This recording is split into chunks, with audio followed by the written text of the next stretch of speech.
Манастирот Свети Ѓорѓија, попознат како Кнежински манастир, од градот Кичево е оддалечен на околу 6 километри. Тука светот присуствувал со своите димензии за подоцна да биде вознесен. Светилиште за чие датирање се осврнуваме уште во раниот 6 век, а тоа е сместено во прекрасните падини на планината Бистра. Во црковната историографија нема скоро никакви податоци за подигнувањето на овој манастир, како и за неговото обстојување низ вековите. Денешните сознанија за манастирскиот комплекс Свети Ѓорѓија ги зацрстуваме со првото археолошко испитување, кое било започнато во 1985 година, при што се добиени неколку првични сознанија за манастирската црква. Пронајдена е голема ризница на црквени предмети, накит, икони, но еден од најважните предмети кој денес ни сведочи за постоењето на стариот манастир е подот од базиликата од 6 век. Црквата изградена во 1973 година денес е урната, поради неопходното археолошко истражување, од каде што се дорасветли и онака темното минато на манастирскиот комплекс. Од неа беше најдена црква која датира од 14 век. Околината на овој манастир е еден редок примерок на вечниот духовен спомен. Примерок на идилична разгледница. Тука е само свечената тишина која раскажува за времето кое не застанало. Денес овој комплекс почнува да го враќа стариот лик. Домајкино на црквата, Свети великомаченик Ѓорѓи, ќе ве пречека и во новиот храм, каде ракоположи неговиот свет лик.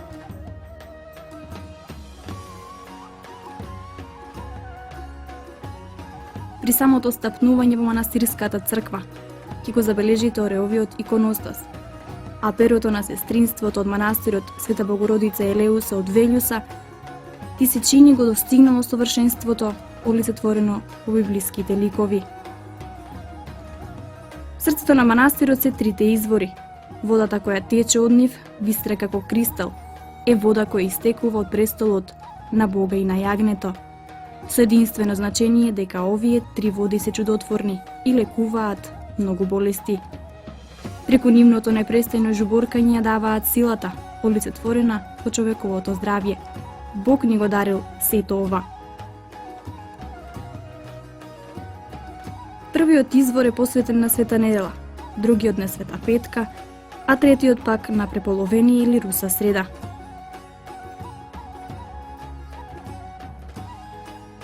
На ден 6 мај или Ѓурѓовден се чествува и слави името на овдешниот светец, кој не штити сите нас, сите оние кои што искрено ќе му се обратат и покајат.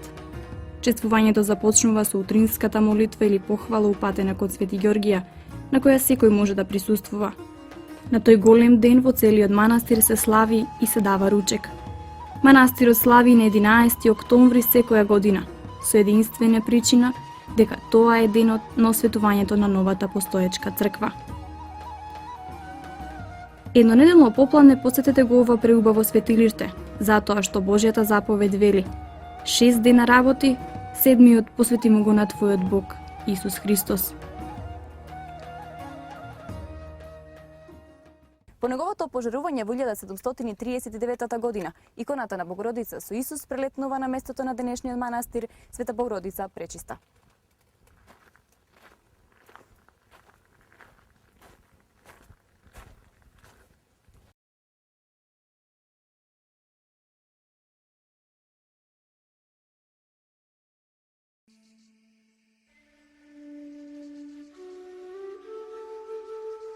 Од другата страна на градот довикува манастирското здание, посветено на Света Богородица Пречиста.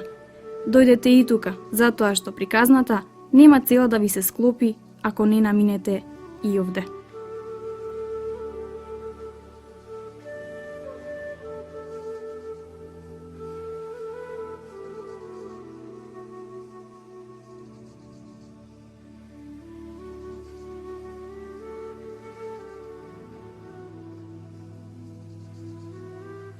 При самиот влез, пред вас ќе се представи импозантниот манастир на Мајката Божја. Историјата говори за многуте рушења и повторните обновување на ова светилиште. Нека не ве чуди ако некој ви рече, да, тоа е Крнинскиот манастир.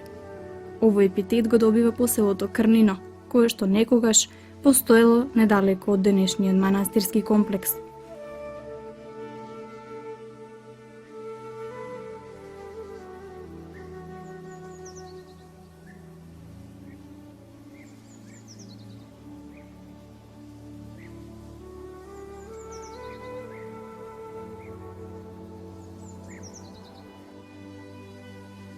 Сепак, кога станува збор за ова свето место, може би и зборови ќе ни недостигаат, затоа што неговата големина е неопислива за глаголење.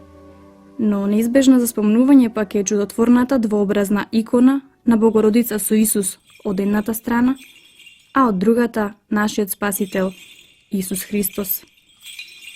Символот на овој свет храм, иконата на мајчинството и животот. Икона која денес ке просведочи за многу излечени луѓе, дури и за оние кои што биле отпишани од лекарите.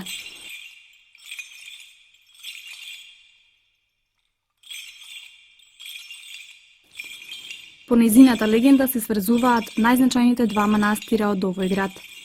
Во 1739 година се случува големото пожарување на Кнежинскиот манастир. Па тогаш иконата на Богородица со Исус прелетнува на ова свето место, каде денес постои манастирот Света Пречиста. Се што треба да направите е да се протнете низ бегорниот камен 3 пати, а потоа со браницата да го повторите истото.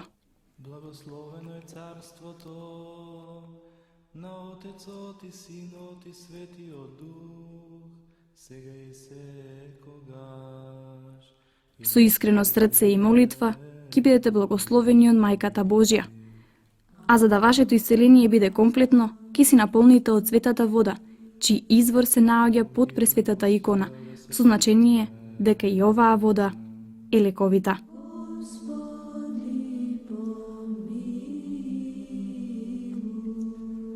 За вишен мир и за спасение на нашите души на Господа да се помолиме.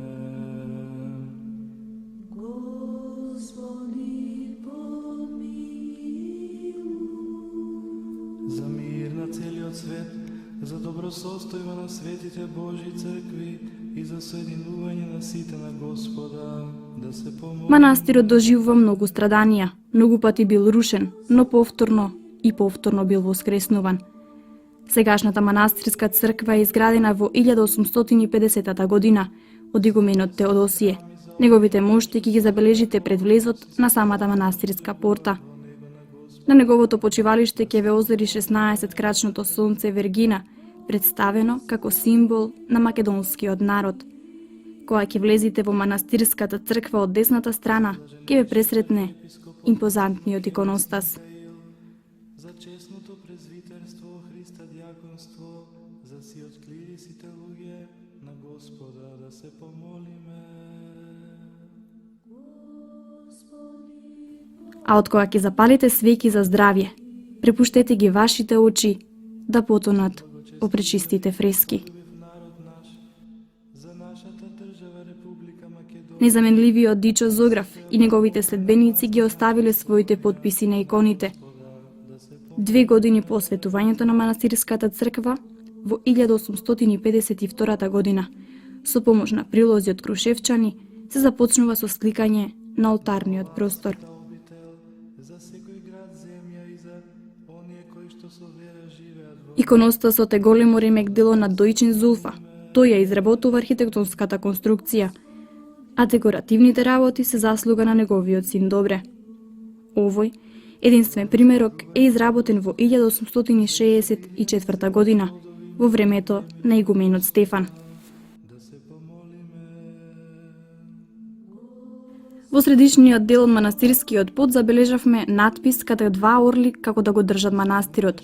Орелот, символизирајќи ги македонците и христијанството, е врежен во централниот дел од Света Пречиста, но за жал надписот е избледен и тешко се чита.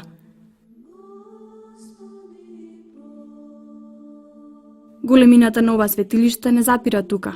Во овој манастир доаѓаат и верници од други религии. Тие доаѓаат и се молат во делот кој што никогаш не бил насликан, фрескоживописан.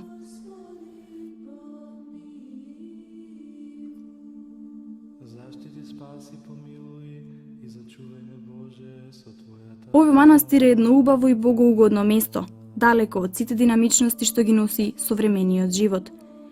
И не заборавајте дека тука владее потполно тихование, а боготрагателите, оние кои намерно или помалку намерно ќе наминат во манастирските конаци, ќе ја препознаат духовната преобразба и исцеление.